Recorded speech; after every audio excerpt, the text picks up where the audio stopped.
Welcome to series explained. Him movie explained. ये film एक horror support hybrid जैसे football की brutally cult type retire supernatural element और athlete को सिर्फ कॉमेडिकली बनाने की क्रिटिसिज्म सब मिक्स हो गया है।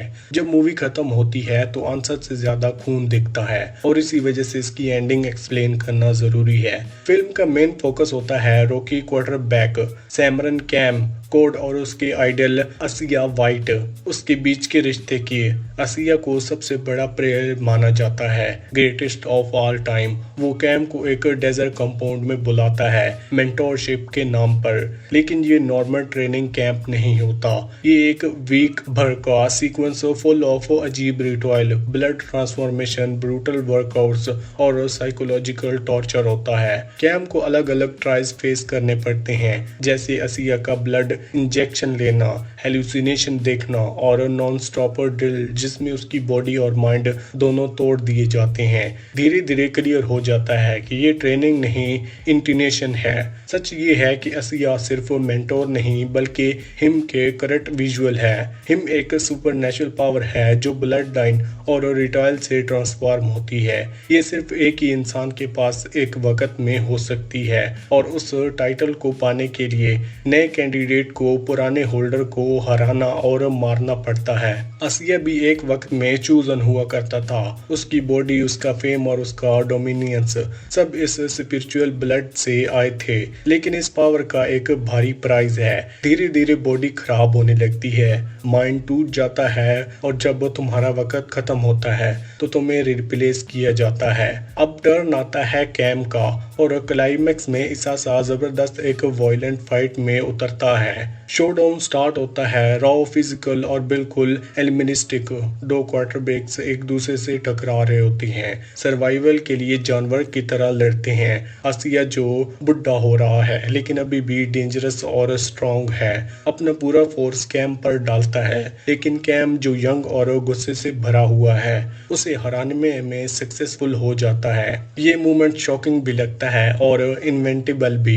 कैम आसिया को मार देता है और इस तरह रिटायल कंप्लीट हो जाता है। अब हिम का टाइटल उसके पास आ जाता है, लेकिन उसके बाद उसका अगला टेस्ट होता है जो फिजिकल नहीं बल्कि कॉन्ट्रोएक्चुअल है। सैन एटेनियो सेवेरियर इसे की पुरानी टीम के रिप्रेजेंटेटिव कैम के सामने एक कॉन्ट्रैक्ट रखते हैं। ये सिंपल सपोर्ट डील नहीं है, ये एक बंडिंग पैक्ट है जो कैम को एक सिस्टम लॉक कर देगा। उसकी बॉडी, उसका फेम और उसके सुपरनेचुरल टाइटल को कॉमेडिफाई करते हुए। सब कुछ इसी मोमेंट तक बिल्ड हुआ था। कैम ने खुद को प्रूव किया, रिट्रायल सर्वाइव किया और ग्रेटेस्ट ऑफ ऑल टाइम इसिया को मार दिया। अब सिर्फ साइन करना था, लेकिन कैम रिफ्यूज कर देता है। उसका रिफ्यूजल सबको शॉक कर देता है। मास पहने ऑनर्स, कल्ट टाइप फिगर्स और हत्ता के ईशा की वाइफ एलिसा भी उसके अगेंस्ट खड़े हो जाते हैं, लेकिन कैम सबमिट करने के बजाय खुद वायलेंस अनलैश कर देता है। वही हैमर उठाता है जिसे पहले उसने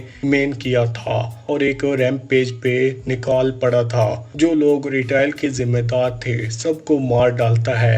ये सीन ब्लड और कैथरिक से भरा हुआ होता है। कैम सिर्फ लोगों को मार नहीं रहा था बल्कि पूरे करप्ट सिस्टम को तोड़ रहा था जिसमें उसको बनाया गया था।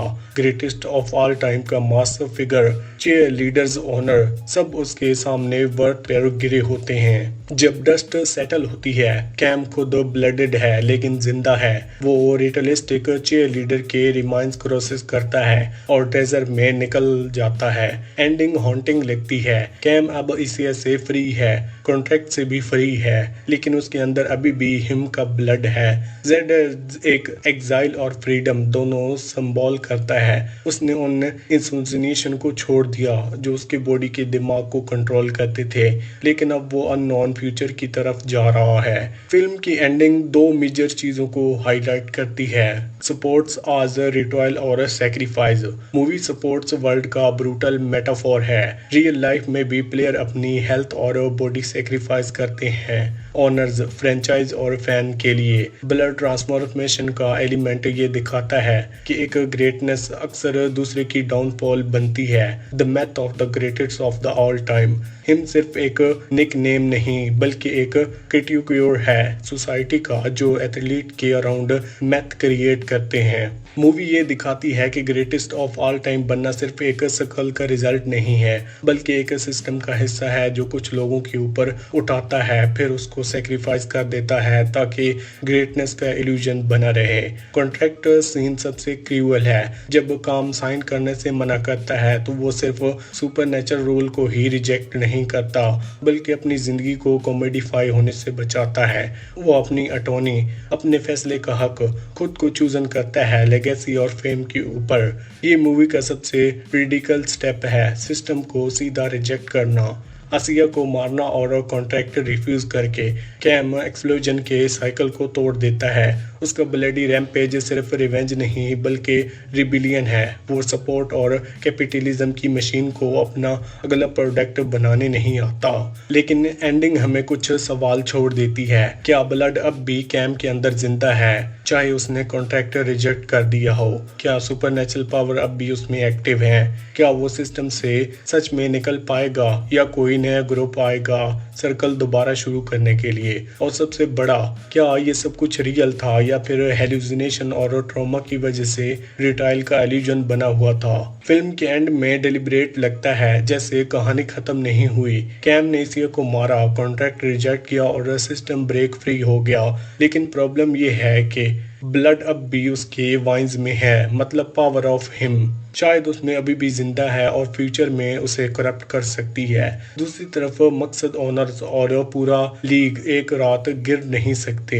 सिस्टम पावरफुल होते हैं और अपने आप को रिबिल्ड कर लेते हैं। हो सकता है कैंप की डिफेंस रिटेलिएशन बदले को ट्रिगर करे और नए इन्फोर्सर्स उसके पीछे भाग जाएं ताकि हिम का मेंटल वापस ला सकें। और सबसे बड़ा सवाल, कैंप का फ्यूचर क्या होगा? क्या वो फ्री है लेकिन ब्लड ट्रॉमा और वो एक्सपेक्टेशन जो उसने रिजेक्ट की थी अभी भी उसके साथ हैं? क्या वो डिसअपीयर करके आउटकास्ट की तरह जिंदगी गुजारेगा या फिर नई आइडेंटिटी बनाएगा जो सिस्टम से बाहर खुद का ग्रेटनेस डिफाइन करेगी? मूवी के लास्ट सीन में कैम का डेजर्ट में वॉक करना एक हंटिंग और सिंबॉलिक इमेज है। ये एंड कैम और बिगिनिंग ज्यादा दिखता है। इसी के साथ ये मूवी यहीं पर एंड होती है। आपको कौन सी मूवी या फिर वेब सीरीज का एक्सप्लेनेशन चाहिए हमें कमेंट सेक्शन में जरूर बताना। वीडियो अच्छी लगी तो वीडियो को लाइक करके चैनल को सब्सक्राइब लाजमी करना। Thanks for watching.